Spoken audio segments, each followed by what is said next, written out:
And it keeps getting worse. Watch the host of the panel call out the Democrat Party for being out of touch.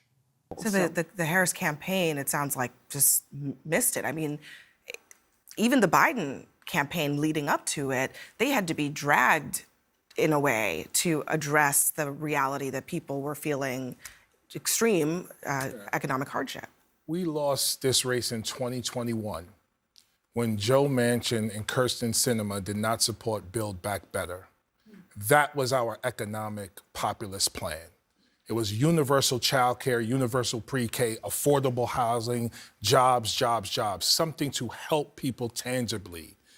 Inflation happened, prices went up, they never came back down. Republicans were moving as a well-oiled machine. It's the Democrats' fault. Democrats, Democrats, Democrats. We never had a response. We never recovered. Biden, in my opinion, should have decided in 2022 not to run for re-election. We needed an open primary. Now, when you have Jamal Bowman, who is one of the most partisan propagandists of the Democrat Party, calling them out, you know they are in shambles. Now, he was right about one thing, and he was wrong about another thing.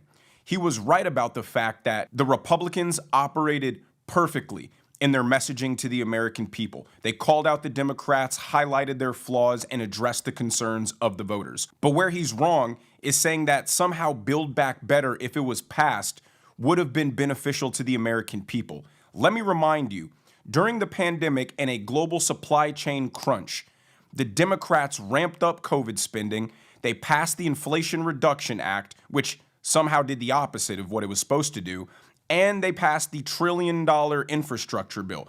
If they would have passed another piece of $1 trillion legislation, it would have exacerbated the inflation problem. Democrats lost because they elected a senile, doddering old man who had no vision, no leadership skills, and no control of the government, and they implemented stupid policy time and time again. No one has even attempted to explain to the American people what was the point of opening the border. Who was that for? Who was that intended to help? What was the intended gain from any of that? Oh, we know. They wanted to flood the country with illegal immigrants so they could get more votes, send them to swing states, and try to maintain control in perpetuity. But they can't say that, so instead they just avoid it entirely.